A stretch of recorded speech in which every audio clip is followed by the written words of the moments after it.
All right, we're here. We're good. I don't think I've heard the Cardinal in a while. I don't want to jinx anything. Ah. Also, I good is a strong word. We're both sick. We're Yeah, like, they're both sick or allergy sick. It's hard to say. yeah. I mean, you might be allergy sick. I for sure Yeah, have slept just like good nothing and at all. good And and proper sick. yeah, yeah, As required, a bajillion COVID tests between the two of us, none of which have any use. yeah, Well, I mean, I guess of use. They're confirming that we're just lame bums, yeah, but you know, yeah. such is life. Let's see. Any other things we need to work through? It's September now. It's still hot. It's still hot where you live. It's quite hot. Today Quite is hot. wildfire day Your and house, record high your heat whole day. town or whatever's on fire. It's fine. Yep, That's yep. typical. I still haven't sold a car. I think that covers everything. So yeah, let's just start the thing. We'll go into the stuff, and This then this was our best pre-intro. We were on top of it. I bring the energy. You're welcome. I mean, if there's ever been a 10 out of 10, it's now.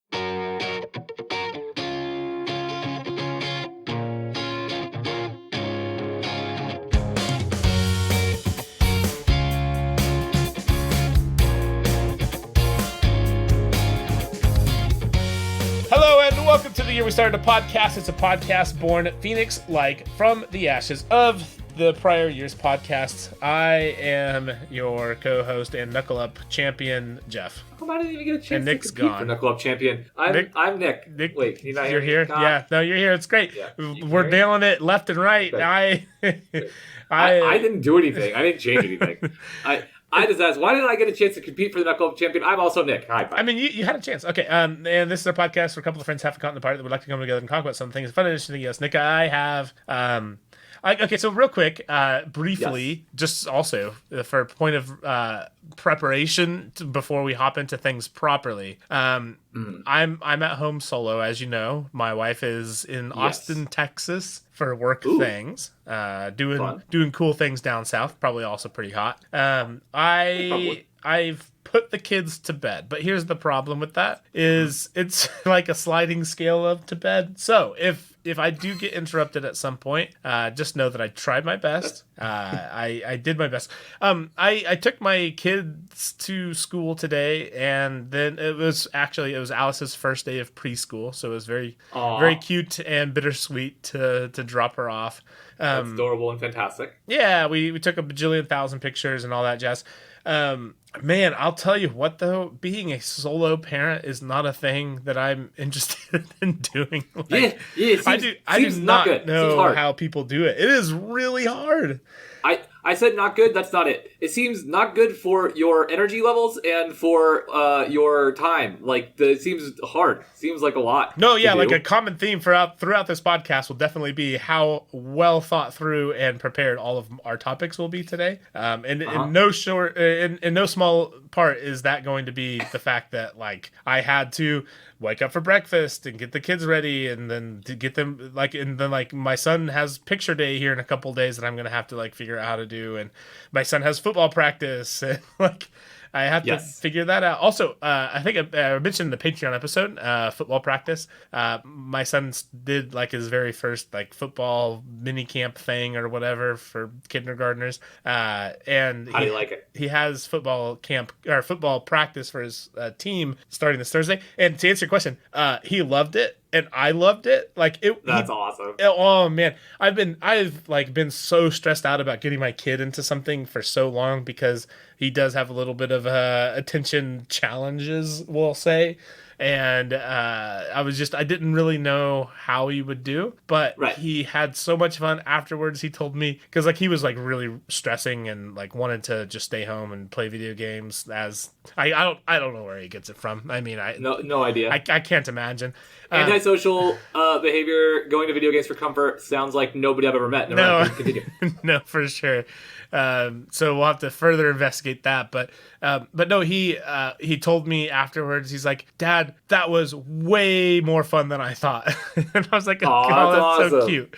Because like I had to like bribe him, like all right, just go and try, and then afterwards we can go home and play Minecraft and try to find some diamonds or something. Like I like had to do that, and but like that for whatever like that was good enough for him. He's like, okay, sounds good, I'll try. And then like he had so much fun, and then like it was really cute because like they send him over to get like water drinks with the parents during the camp, and so like you get to ask him like how he's doing. He's like, oh, it's really fun, and like he learned how to block and like run around and like do handoffs and hike the ball and pull flags off because it's flag football. But anyways, he just had a really fun time, and it was really really cute. And I'm sure I'm gonna get sucked into like assistant coaching. Like that seems inevitable at this point. Shocking turn of events here. Yeah, shocking turn. If I have to show up there, I might as well help make it happen. Help my kid adjust well. But no, like he did really really good, and it was my first experience taking my kid to a sporting thing of any sort, either one of them, and it was very stressful because like you watch your kid and you see them doing stupid things and you're like, oh my gosh, I'm so embarrassed.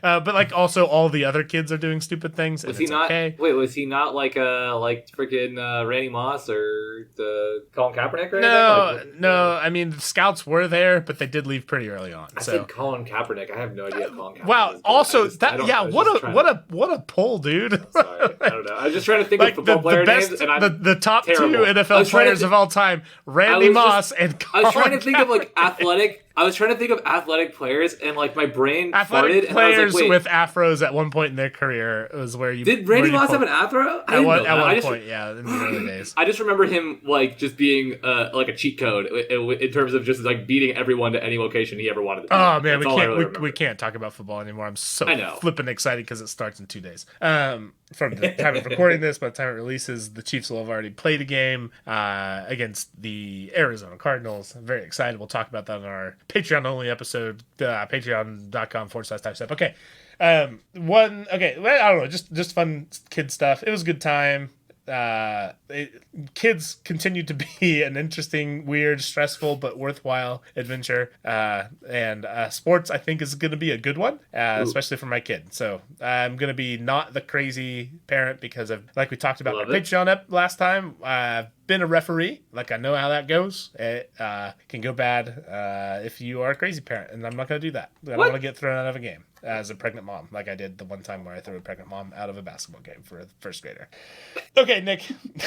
Oh, are you You're very specific. Oh, god dang. Nope, there you go. Yeah. Okay. I don't know what's going on with our Discord server, so I apologize to our listeners. But more importantly, you have a very, very specific fears and scenarios that have happened. Yeah, I mean, just This is a known psychological problem that I have.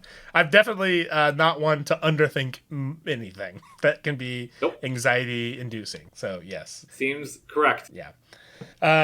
Which will perhaps be a little bit of a theme later on, not to foreshadow too much. Let me hop down to a thing here. So, I have recently had a conversation that we just talked about some things that we'd really like to do someday, and made me think about bucket lists. And obviously that's a bit cliche, but I was curious.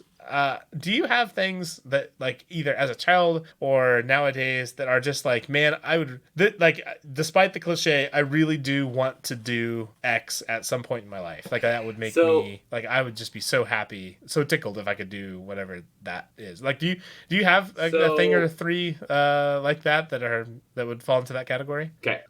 So to answer your question, yes, but not like really a long one or a formal one. There's some countries I'd really like to go to and visit, and I've never been to the Grand Canyon, and I really want to go to the Grand Canyon. Really? Yeah. So the other two big ones, and like one has just kind of happened recently. I'd love to go to a Lakers finals game, as silly as that is. Like I've been to some playoff games. I've even been to a finals game, but never for the Lakers. I haven't gotten to watch a lot of Lakers live in my life, and I have an obsessive problem with the Lakers. And then there's a couple of countries that I'd like to go to, in particular, as I've become obsessed with mountain biking in the last couple of years. British Columbia is kind of like the mountain bike mecca, and I would love to go to British Columbia and ride. And then there's some other places that I've always wanted to go. Like I've really always wanted to go to London, and I've always wanted to go a couple of places in Europe outside of that. What makes British Columbia the biking capital or whatever you called it? Like what's special about? I mean, obviously it's a very mountainous area, right? Yes. So there's that. There's a really big history of mountain biking there, which is a big deal, like because there's like a lot of trails, there's a lot of trail networks, and there's a lot of like bike parks. And they have what's probably the most popular bike park with like Whistler, which has like I don't even know. I think it's over 100 miles of trail. Like the amount of trails that are listed in Whistler is insane, and the amount of videos that are made there is insane. They do downhill and enduro races professionally there that all look amazing. So I don't know if it's really just the terrain. The terrain looks great. The terrain looks amazing. There's also like great terrain in like the Alps too, and elsewhere as well that are also like really mountainous areas. But I think that British Columbia also has like an infrastructure thing and a history thing. Like mountain biking kind of got its big start in the 90s in British Columbia. That's like super interesting. Okay, if you would have asked me what that would have been, like I'd like British Columbia. First off, I'm very bad at knowing like what Canada's provinces are even called. So me too. So as a start, that would be a challenge. But like, I wouldn't have guessed that. That's cool. Yeah, I think it's really cool too. And I've since I started mountain biking, it's kind of been like on the we got to get up to BC, ride Whistler, ride the Vancouver area. Yeah. And then, so you want to witness a Lakers finals game, like just any game, like, or do you want to watch Lakers playoff game? Lakers finals game would be like crazy. I think like I haven't gone to playoff games. So you went to a Chiefs playoff game last year. Yeah, right? I went to the Chiefs conference final, and that was heartbreaking. And I'm not sure I can ever do it again. So. Yep. But you know, the energy level is just the energy beforehand was literally to die for. And honestly, I would not undo it for 1,000. Like I would do it 100 times out of 100 times, even though it was heartbreaking at the end, because the lead up to it, and honestly up until like literally the last like 1 minute of the game, like it was just an amazing experience. And the people were amazing that we were around, both friend and foe, and definitely was worthwhile. So yeah, like if you want the experience of being around a very high energy group of Laker fans, I don't know, like the only question I would ask, like, do you feel like it would maybe be different just because the Lakers tend to go to the finals once or 8 times a decade, and like it's not as novel, because for everybody around me, when I go to a Chiefs, I mean, we're very lucky the last few years, but outside of that, like it's been like ever, like never. Right. So. Yes, probably so. I know that like I'm probably spoiled, and also it's probably not as novel for me just having the Lakers in the playoffs and in the finals. As most teams, I like see a second round or conference finals exit as like kind of disappointing. I'm like, this is damn. And so I know that's kind of not the norm at all, because I'm a spoiled butt. And with that in mind, but I do know that like it's so much fun, and it's so much it's such a different atmosphere than just a regular game. So I don't know. I'd love to go to Lakers for sure. I mean, the energy is pretty crazy, and I mean, you know, lucky for you guys, you've like more or less screwed your future, so it'll be like really like a big underdog story when you finally come back to the finals. Assuming you don't do it like in the next year. 2040, 2050, somewhere around there. Like when we have draft picks again, we'll be allowed to compete again, right? Like. Oh man, it is an interesting predicament.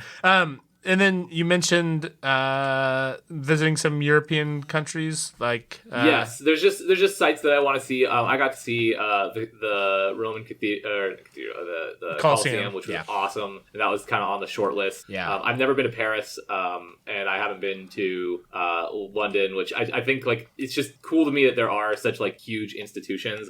Berlin's up there for me as well. Just like some of the big cities, and like I think Austria is like gorgeous. I don't know much much about Austria, so that's just a random poll. But like I feel like as an American, sometimes we're a little like sheltered from the world, and European history has always been really interesting to me, and it's cool to me that there's these long-standing cities, and the same thing holds true for places like Tokyo and stuff as well. Okay, yeah. Okay, so the top two things on my list that I wrote in prep for the show was like basically 7,000 places in Europe I would love to go to. First off, beautiful. Like there's so many beautiful places, like the Swiss Alps, for example. Like they're just incredible.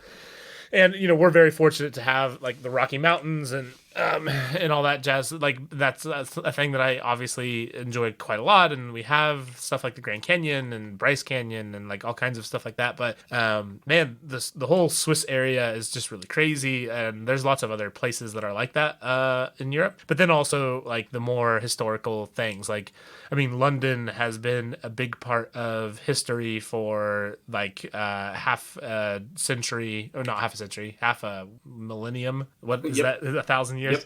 Yep.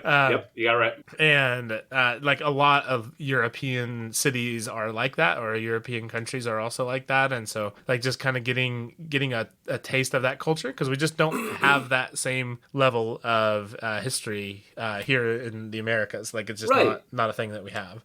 And then the other thing I had on there, second on that, was just various Asian cultures. So we almost had the opportunity to go to Hong Kong, which would have been absolutely amazing. I would love to go to Tokyo. I would love to visit China. Obviously, all of the above, well, especially China and Hong Kong have interesting challenges with that these days. Well, even now, so much more with the pandemic stuff, but even before then with just social things that made that challenging. But someday I would really like to do that sort of stuff. And I find both, I mean, it sounds a little bit superficial to say, but like just even their cuisine itself is absolutely my favorite thing in the world. And so I would love to... Like, have you traveled to Europe? Have we talked about this? Nick, I've traveled.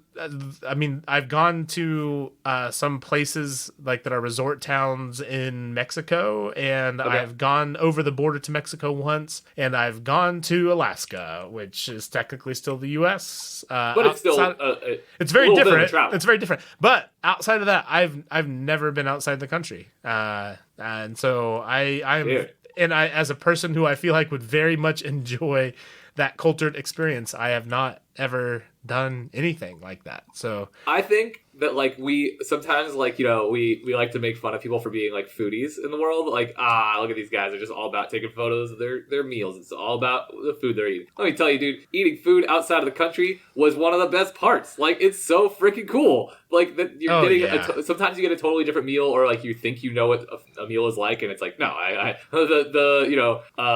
even something as simple as like pizza was like wildly different in Italy. I mean, it's widely different even within parts of the U.S. Like when I was in Chicago and had pizza, like what the frick is this stuff? Right. Like this is 100%. Not pizza at all, but you have in Kansas. And so like I can only imagine going to a different country and having similar experiences. Like I would love to have the various levels of like sushi and seafood and etc. from a place like Tokyo. Right. Like I guarantee you, it's better. Like there's no way that it is not. And so I would love to have that experience. Like that would be really high up there. Totally. The other one that I also I really, Nick, this will be a complete shock to you. I would really like to see a rocket launch in my life, which is a really challenging thing to do. I figured that was going to be on the list, by the way, as soon as you brought this up. Yeah. I should have called it. And I feel bad because I actually have a friend of a friend who went to go watch the Artemis launches that were supposed to happen but got scrapped, which is all the current moon landing stuff that's going on. So Artemis 1 was supposed to launch last week and then got scrubbed and then was supposed to launch again. And at least last I checked, hadn't launched, at least at the time of recording. And like, so that sort of thing, it's not like you can't just show up and then like, oh, well, this is 100% going to happen. And also if you live in the middle of the United States and you have to go to Florida or whatever to see it, like that's a big time commitment and money Yeah. commitment to make happen for something that may or may not actually happen. But I definitely want to see that at some point. But we'll see. Incredibly cool and unique. So I don't blame you at all. I have conferences in Florida quite a bit that I keep trying to like hope that it like coincides with something actually happening. It just hasn't happened to this point, but that would be the nicest way if I don't have to pay for it. Do you have like a thing that's kind of still a dream that you would like to do, to accomplish? Like these are all kind of like witness and go do's, but like, do you have like a thing that you would like? Oh man, I really want to do X at some point someday. Not really. So no, not really. This is weird. I think of myself not as like a person who's not ambitious, but not maybe like traditionally ambitious. Like I don't want to like own a business. I think that there's like a lot of challenges to that are not for me. And so like, as an example, those kinds of goals, like professional goals, yeah, I'm pretty cool with like, where my career path takes me. I'm not like, I'm not, I don't have any lofty, kinds of crazy ambitions, and there's outside of that, all the other stuff that I like to do, I think it's mostly just for fun, so it's not really like yeah. the other thing I was going to tell you earlier on in this is that I used to have like a small list of bands that I like wanted to see live, but I have been lucky enough to live in California my whole life, so I actually they swing by quite often. There's like 4 bands that I like really like. Okay, I would at some point like one of them I got to see by the time I was like paying attention to music at all, and then the other 3 I wanted to see, and within a couple of years I was able to make it happen. So it was like kind of lucky there. I don't know. What do you say, and what are your examples? I assume you have something in mind. So I will say one thing that I've always wanted to do that I got to do was be in Alaska during the summer solstice. So like witness 24 hours of daylight. That was pretty crazy. That is really very cool. Very much enjoyable. It's very bizarre. I don't know if this qualifies, but the one thing I didn't bring up and I didn't want to dominate the space was I really want to see the Northern Lights. Northern Lights I've seen them in airplane. Literally. What, you saw him in an airplane? Yeah, but like for like 5 minutes, and it was like I was like I was in a center seat, and like the person was kind enough to like we were all crowding around all the windows, and it was like literally like not the kind of flight that you would normally see it in, so we only saw it for like 5-10 minutes, but it was very, very interesting and very cool, and I'm like, okay, I need to go somewhere where I can really see this and not have to lean over some random person that I don't know. So funny you should mention that. That was literally the next thing on my list. Is I do want to see the Northern Lights, properly / at all. But yeah, definitely. And then we had the full total eclipse that happened back in 2019. I want to say. And Nick, I haven't prepped this. This is live, but I think hold on. We're doing it live. Yep, right here.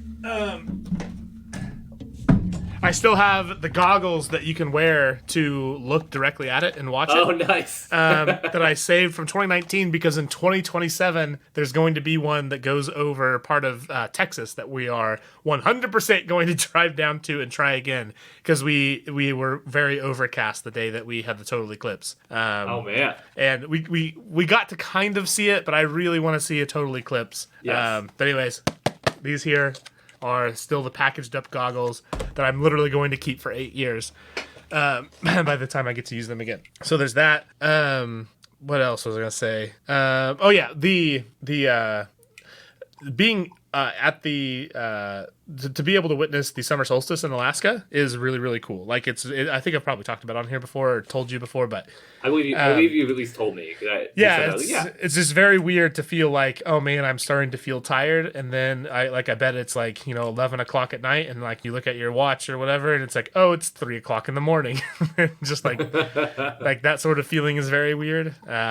Enjoyed that very much. But no, of things that like I haven't ever done that I would like to do, like an actual like me do accomplish, is I really do want to publish a book at some point and like actually have it not do great or anything. I just want to sell enough copies to justify the time that I would have to spend doing it, but like not enough to like be anything that's like amazing or anything. That's both reasonably reasonable in terms of like the desire for it to succeed, but also like just a really cool goal, and you are the type of person that can do that very well. Yeah, and like that's the sort of thing like if I get older and older, some of the dreams start to fall away. Like I'm probably not going to be an astronaut now. It seems unlikely. Probably not going to play in the NFL. That's what I meant with like. That's Also what I seems meant with unlikely. like the career goals. Like, you know, like I'm not going to be XYZ. Like when I was young, I wanted to be a journalist and I wanted to be a writer, just like broadly a writer. I was like, yeah, I'll write books and I'll work for a great newspaper. And it's like, you know, newspapers are barely a thing anymore. And also,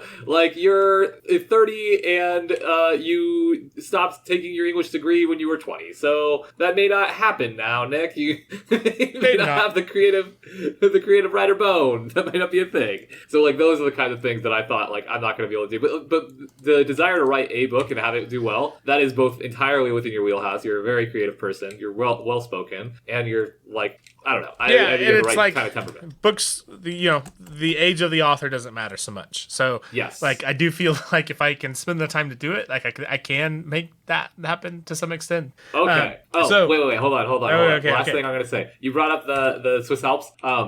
When I said that I like have places that I want to ride mountain bike now, which is like, you know, not the same thing as a real like freaking bucket list. It's like my mountain bike bucket list. The Alps are way up there, and there are so many freaking cool places I will show you. If we're talking like outdoorsy things to see, there's so many cool things out there in the world, Jeff. I didn't realize. Yes. It's a problem. There's so much to see. There really is. I'll say one thing that I have. So we have the Peloton tread, the treadmill, and what I do on that, if I go for a run on that thing or a hike or whatever, is I'll just set it to a scenic run for like a half hour or whatever it is that I'm doing, and the number of absolutely beautiful places that there are on the world that you've never even heard of before is absolutely astounding. And it's a little bit overwhelming because like all of them would be like the most beautiful places I've ever seen. And I've never, ever even heard of them prior to like now. Yes. Like it is just insane. The number of absolutely gorgeous places out in the world. Both there's some places that are just naturally beautiful, like nature and such. But then there's like architecturally beautiful. That's probably definitely a word. That are just like, wow, that is so different than any other place that I've ever been to. Right.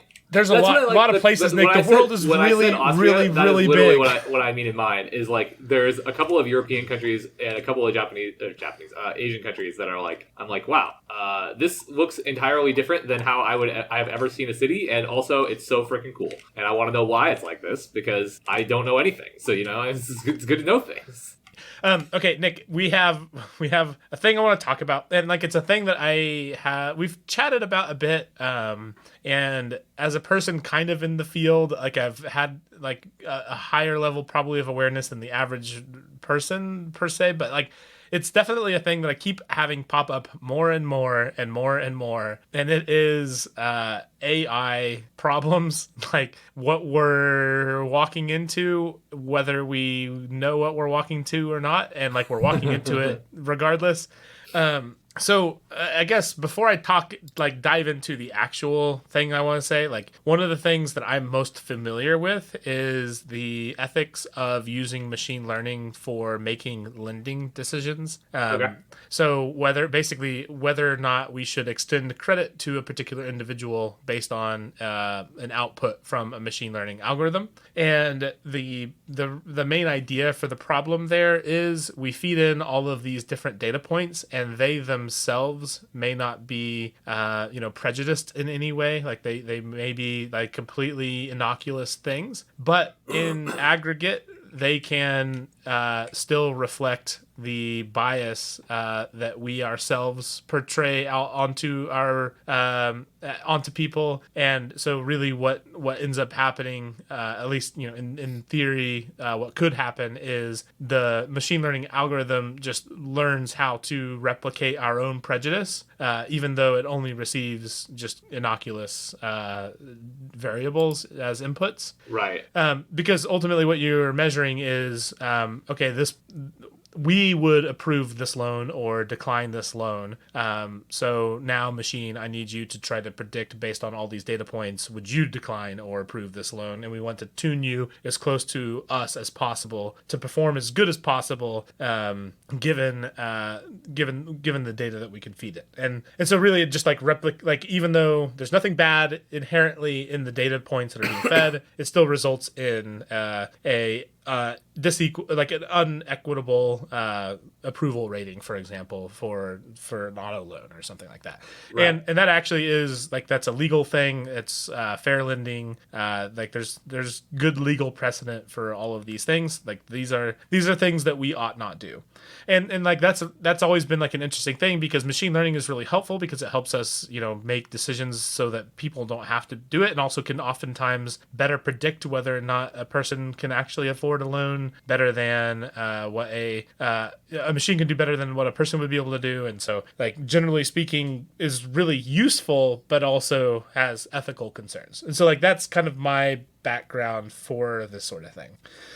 Okay. Which is, to say, to me, an informed background. Like, even if it's industry specific, I mean, it's still, it's very much more informed than the layperson, right? Well, and basically the concern there being, just because we can predict an outcome doesn't mean that we should use the results of that predicted outcome, because it might be bad. Like, and not bad in a nebulous, like, undefined sort of way. It might be bad because it is discriminatory, like, outright, like 100%. Like, if our community has discriminated against a particular group of people, and therefore they have a lower credit score because they have a lower income or whatever, and we are literally just feeding off of that exact same discrimination. So, like, it is unambiguously bad, and we take lots of steps to make sure that we do not do that thing. But that makes perfect sense to me. But like, it's like one of those things, like,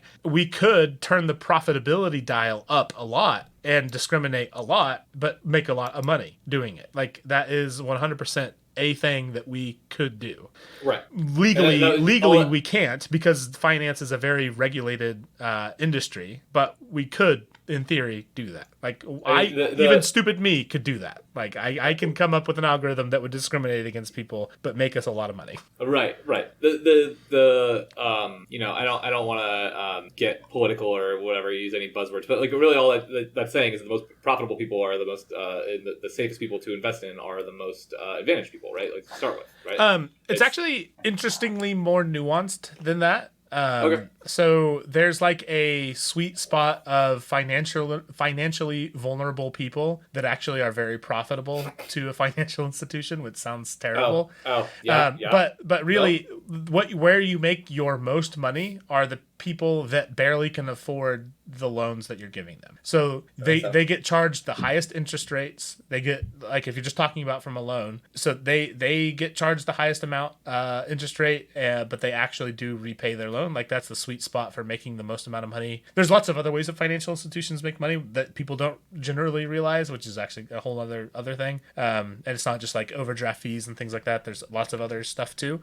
But just like from a loan perspective, that's the case, which is why like places like flipping Speedy Cash and things like that are in business, which I literally have no idea how that's a legal entity that exists, but like they charge people like hundreds of percentage points per year, and they are able to do that because some amount of the people actually do pay it back, and the people that don't still oftentimes end up paying more in interest than what they end up charging off, and so like it's a profitable venture. All of that is all machine learning based at this point. It's basically how much money can we extort from these people turned up to the max, and they're not regulated the same way that financial institutions are.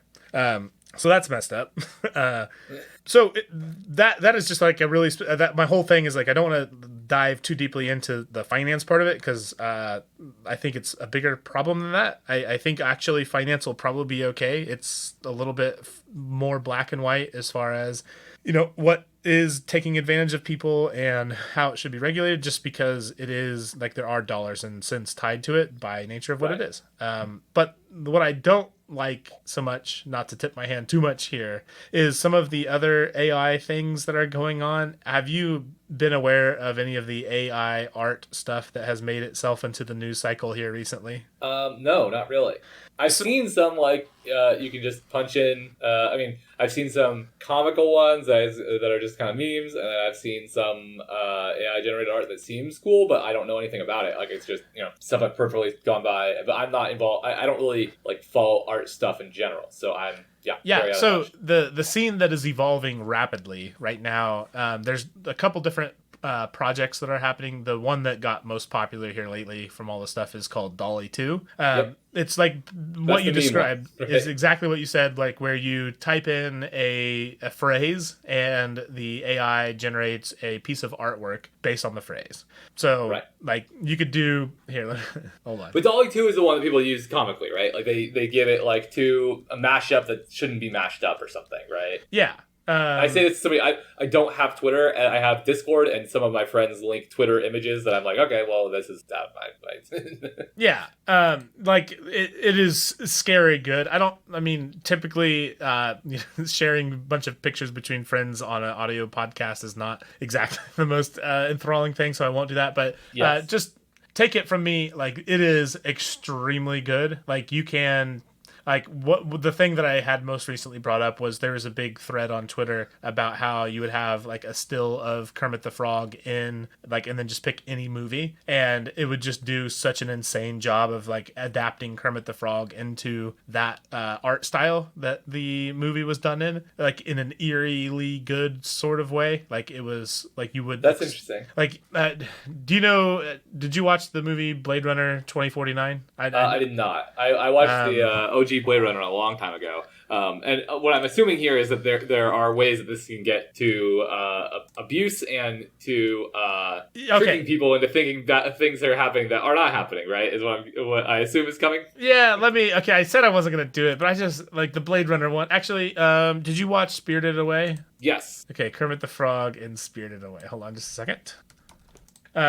So I can't remember the name of the guy who does all the art for Spirited Away, but he has a very specific art style. And here is, again, this is something that has literally just been fed Spirited Away and Kermit the Frog and is doing Kermit the Frog in a Spirited Away art style. Where are you at, Discord? There you go. Here you go. But, like, it is, to me anyways, like, that is a dead ringer for the art style of Spirited Away. Like, just, it's too good. Like, I don't, like, you would think that as just a still from that movie. Like, it totally is. It does look like it's just a still from the movie. Also, this, I realize that this is Kermit, but something about this is drawing me, like, making me think of the frog from Star Fox. That name I can't remember. Maybe Skippy. Skippy's the girl, and then there's Pappy's the old other guy. I don't know. We'll never know. I don't know. We'll never know, Nick. This is super important. I love Star Fox. But it totally looks like Star. Looks like. Anyways, so Peppy is the hair. You're completely right. Peppy's the hair. Yeah. So this does have, as you might imagine, some interesting implications. So, the idea that you can, I mean, like, I guess just at a really practical level, like, we're just talking about the image stuff now, we'll talk about some other things later, but like this like if you're a graphic artist right now, I would be absolutely terrified for job security long term. The ability to just type in exactly what you want and have it appear and be this level of good on this level of content that is like very specific. Like, to me, that is an interesting thing. And I feel a little weird about having this sort of thing exist because it really is just going to be iterating on already generated art. And if it gets good enough that it can satisfy the needs of just general enterprise, then at some point we're just going to greatly stifle the amount of new things that get created. And I don't like how that feels. Maybe I'm just an old man yelling at clouds, but like that feels like we're just we're circularly iterating on the same stuff. And I don't know, like that. I don't know. I guess before I dive into more stuff, like what is your thoughts on like being able to just type stuff like Kermit the Frog and Spirited Away? It's fun, and also like I am a believer that automation and technological advancement is going to put people out of work in some ways, which are totally reasonable and fine and should happen, and we should we have to account for that in our society, and there's different ways we could go about that, but like we shouldn't not invent cars because of horse and buggy drivers, right? Like that's just the reality. But like there's a difference between getting rid of industries which are no longer beneficial or holding us back, and getting rid of industries that disincentivizing people for things that I think make our society better. And I think art makes our society better. I think that people just genuinely care about art in the long term and care about the ability to be an artist. And I don't think that's a thing that, we want to go away, even if the market for it goes away. Like if the market for it is completely dried up because of this, one, it's not like we're not going to have other expenses that will take the creative sectors, or I don't know how you describe it, that creative sector's costs. Like other things will fill that cost in our lives. But also we want to look back and have artists that we admire and have art that means something and that is coming from a place of genuine emotion, not just from computer generation. So on the spot, not having thought it through or anything, my initial reaction is, man, that is a terrible place for AI to kind of be able to come in and take the niche of. Okay, so now I want to go to probably perhaps less ambiguous because that's just like creative saturation concerns, like more or less is like I guess how I would like define that. Here's where it gets a little worse. And again, I said I wasn't going to do this, but I am going to do this. So you can also, Nick, and this is a few different comparisons of these different projects where you can type in 1969 fake moon landing, and it can come up with images of the moon landing being faked. And to me, that gets to be a little bit more in the society destroying level of concern. Like we were already willing to like there's lots of people out in the world that are able to put reality to the side, let's say generously, and believe things that are not true. And that was based on just people saying things that are clearly false. Like just not to get too into the weeds on Crazy Town, but you can say that the earth is flat on the internet and people will believe it, even though you can get in an airplane and literally see the curvature of the earth. So people are are cool ignoring reality as it is, and to be able to type in just generate an image of the moon landing being faked, and then there's especially that one on Stable Diffusion, that to me looks like a legit holy cow, that is a picture of the moon landing being faked. Yeah, that is incredibly I've been looking at it the whole time we've been talking, and since you sent it to me, it's concerning. It's concerningly good, and that is, Nick, you can go onto it and do it in 10 seconds of typing. Yeah. And some of these are more locked down than others. Stable Diffusion is actually open source everything, so you can go out and they have servers, you can type in a query and then you'll get queued up. It might take you 10 minutes or something like that to have yours get pulled up to go actually be ran, but it's all out there and able to be done, and that to me is super concerning in a pretty big way. I don't know, so before I dive into the last two versions of this sort of thing, any thoughts on the ability to just fake any image? Because I don't know, to me that seems like a pretty problematic thing. Given how the internet works. I've felt really good about, for the last 3 years, just roughly speaking, about everybody's trust in information, and you know what I mean, our trust in our ways of disseminating information. Oh yeah, and, 10 out of 10.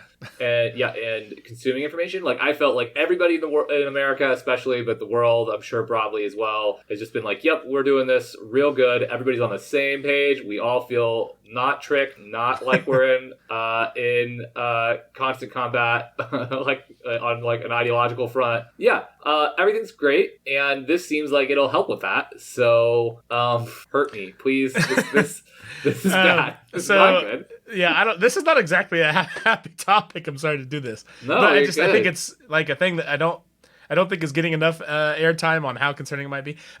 So have you? I mean, it seems to like make its way around the internet occasionally, but have you seen any of the deepfake stuff where basically you have like a celebrity that's been mapped across like 1,000 movies or whatever, and then you can just have them like make all kinds of different facial expressions and whatnot? Or no. I mean, I know what the term deepfake is, but no, I've never like seen any in particular. Okay. I just I literally think of it as like a spoofed image. You know what I mean? Yeah. So deepfakes are videos that are like made to be as if the person like they're videos that are AI generated from like a whole source of like data of like seeing videos of them doing things in the past, and then just creating a video of them like doing random other actions. And deepfake video stuff is been a thing that is also rapidly advancing in realism. Like it used to be kind of gimmicky. Like I remember seeing like a Tom Cruise thing back in the day, like probably 4 or 5 years ago, and it's like, oh, that was kind of a cool, interesting thing. But it is getting better and better and better. And honestly, like right now, if you were to see a video that was one of these, like you can kind of tell that something's a little bit off, like with the facial expressions and stuff. Like human facial expressions are immensely complex things, but they are getting more and more realistic, and I have no reason to believe that we're going to be able to tell that a video was AI generated past the end of this decade. Like it is moving so rapidly, and there's not a computational limit that I think that we're going to hit that's going to make this not be possible. And so that's concerning, just having a video of anybody doing anything at any point, that especially if it's a public figure where you can feed lots of existing footage of. That seems challenging. Yep. But then to illustrate just how real this thing is, that I found most unsettling when I realized that this was a thing that happens. Nick, we don't have the problem of doing a bunch of ad reads on this show at this point. We have done some ad reads in the past, but currently not a thing that we have to do. But other shows that are really big and they have people that make a lot of money doing things, there are now services being sold actively where it's basically, why do your own ad reads? Just upload to us you talking for 10 hours or something like that, which if you're a podcast, like that's super easy. 2 seconds of work. Like let me just control A and then upload 50 hours. That's no big deal.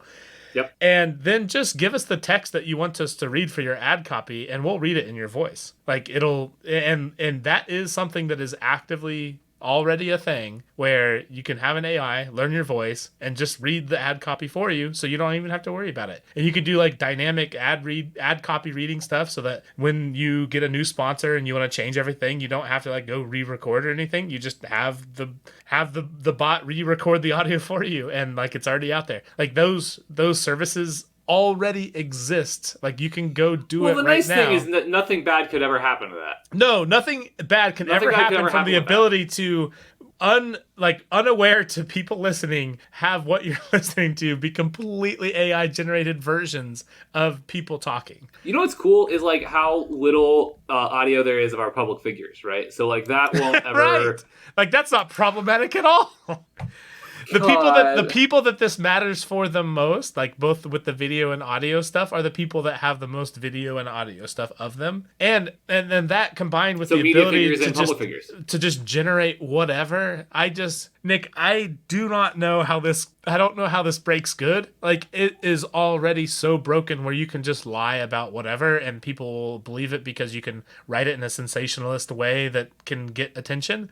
But when you have the ability to just distort reality by AI, and like honestly, it gets really difficult to like even think through like how will I in the future delineate between what's true and not true? like that, because the problem is the better this gets, the more impossible that becomes. And I don't know, conceptually this it's a very, very, very challenging thing for me. I've had it pop up more and more. I every time it pops up, I become more concerned about, like, 10 years from now, I don't know how this works out. Like, I think so. Like, I don't know. This is silly, but like this really strikes home that people need to be media and technology literate in a way that they aren't right now. I think, like, a bajillion %. Yeah. And I say that, like, I don't know how, like, I don't want to sound like I am an expert or whatever, because I took a couple of courses or whatever. But, like, I used to work in over-the-counter tech support for people. And, like, the amount of people who fall for silly scams is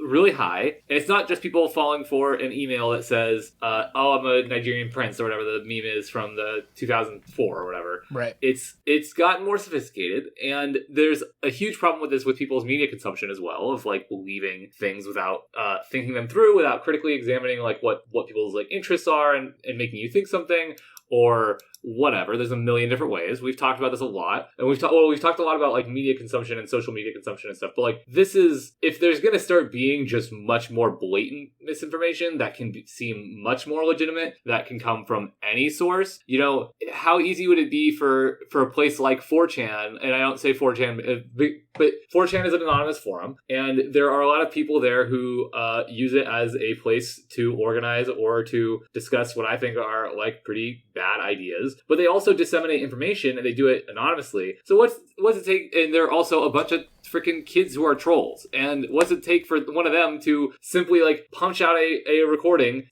get themselves, or that says like, of a political figure, say that the political figure is saying something that is absolutely heinous, and then leak it somewhere as if it was a leak, right? Or like start posting it online, or getting people to like AstroTurf. 4chan's a bad example. It doesn't really matter if it's 4chan or not. No. But there are people like 4chan users who are just like interested in a little bit of radicalization, a little bit of divisiveness. Dude, I don't know the word. Dude, okay, I just. But the types, right? Okay, like, well, what you just said makes me so. I think I hadn't even thought of this as a point, but what you said made me think of it, and is perhaps the most unsettling thing I've thought of. Is, I mean, right now there are like funny example that just happened. So my wife, for our upcoming sister-in-law and brother-in-law's birthday, good lord, their wedding. I'm officiating, so I should probably figure out what it's actually called.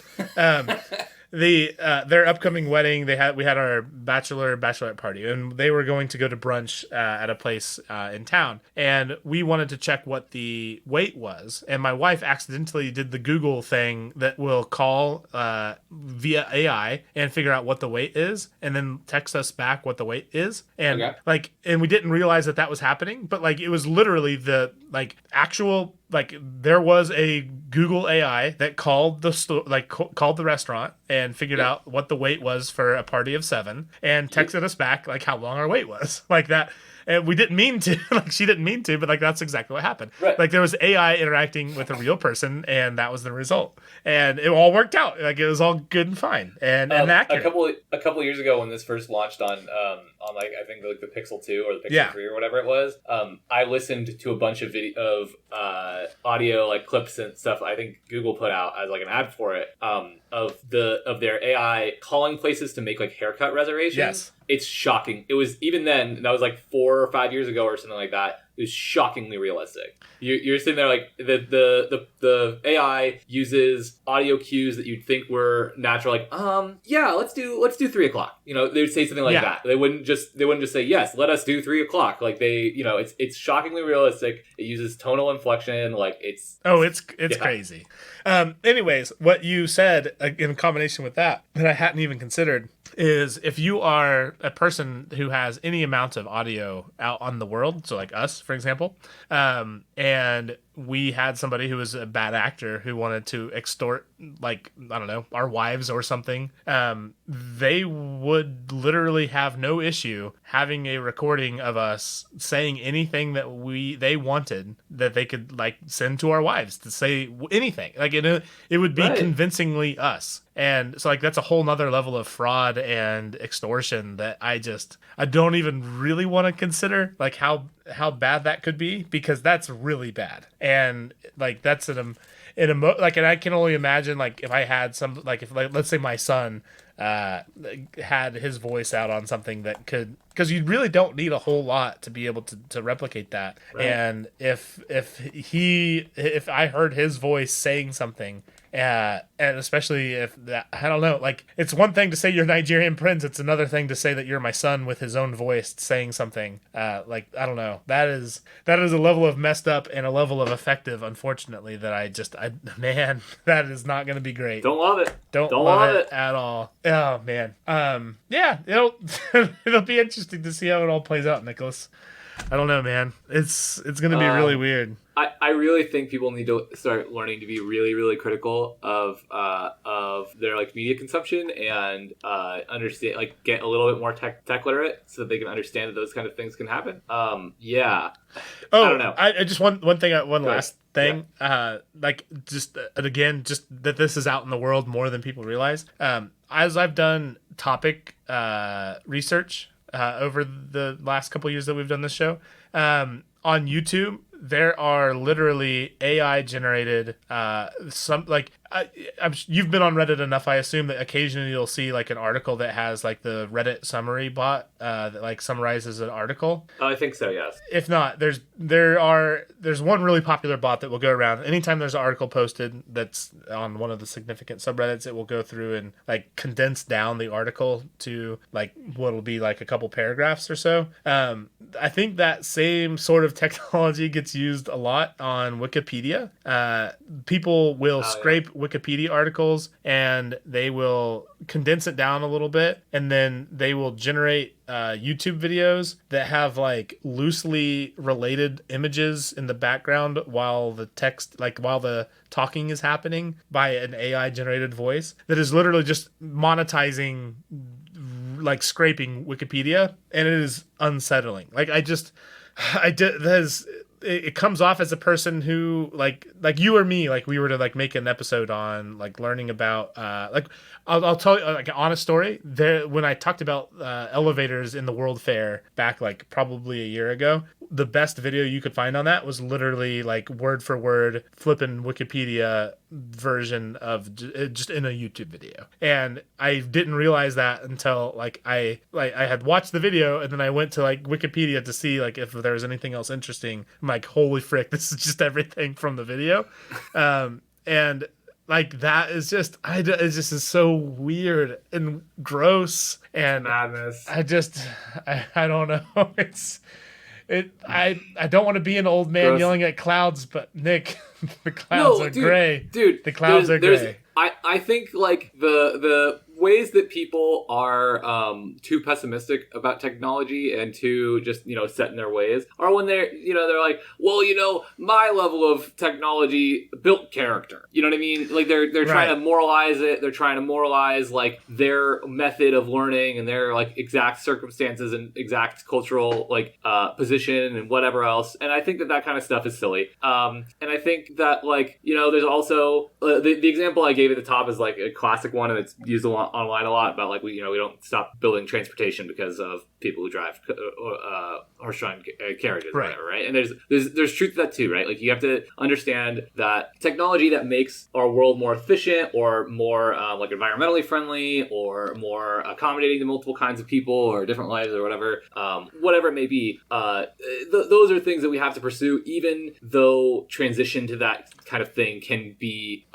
messy, or not that we have to pursue them, but usually they're worth pursuing even if they're the ends justify the means. Like right. And I think we should be cautious about those transitions, and I think we should care about those transitions. Like, if we transition away from X kind of like, I don't know, like energy or whatever, like there's people who work in those jobs, and those jobs, like, we got to care about people's jobs. Like, it's just the reality of life. We live in a society where you need a job to make enough money to live. Like, if you just take away an entire industry of anything, whether it was horse-drawn buggy drivers or whatever, they need to be accommodated for, or maybe not accommodated for exactly, but there's a lot of ways that you can deal with it at some point. But that's somebody being too critical of technology for a bad reason, I think, and that's the guy that's the old man yelling at the cloud. I don't think saying, "Hey, this can be abused real bad," is an old man yelling at a cloud. I do not think that at all. And I honestly, the thing that I feel okay about, like the AI generated art feels like we're putting a bunch of creativity to the wayside, but ultimately maybe that works out okay. Like, it's kind of sad, but I think like that's not going to end civilization by any means. No, me neither. Me neither. Like, it's kind of a bummer. It's kind of sad to think about, and yes, it's kind of cyclical. But I do think the ability to just fake whatever and generate stuff at a mass scale without actually having to do any actual work and just finding what sticks, when it comes to like trying to make a popular whatever it is, because like that's the other thing is, like, if you're doing this stuff as procedurally generated whatever or automatically generated things, like you can then test to see how popular they are on whatever social media thing it is, and if it doesn't work, then you can start over and like come up with a new thing, and like it's too good at our attention, and the ability right now, it's already a problem, and as this stuff gets better, where you can just make whatever exists, it seems challenging to say the least. So anyways, yeah, there we go. AI generated art, but also AI generated information is a thing that I'm concerned about. We'll see how it plays out. I'm sure it'll be fine. It's fine. All I can think of is the meme with the dog in the burning house. Like, this is fine. Remember when you said it was fine just now? I don't know if I believed you. Okay. All right, Nick, let's wrap with that. I appreciate that. If you want to talk about how good life is in football and F1, and Nick has to watch downhill biking stuff occasionally. Patreon.com/TitusApp. I said it in the middle of the episode, said it now. If you want to hang out, much shorter than this, but released in the off weeks and still a lot of fun. So yeah, check it out. Patreon.com/TitusApp. You can also follow us at TitusApp on Twitter, Facebook, Instagram, TikTok, and YouTube. And you can find all of that at TitusApp.com. I swear it's usually a lot more fun than this one. And it's also always us talking and never any sort of AI generated anything. This is definitely me talking. Definitely. Beep boop. Beep boop. Anyways, Nick, thank you so much for potting with me. It's been a good time. Great time. Concerning, but good time. It started off on such a high note, and then yes. Well, who knows how many people made it to this point. That's fine. But anyways, you are welcome. This has been the year we started the podcast. Thank you all for listening.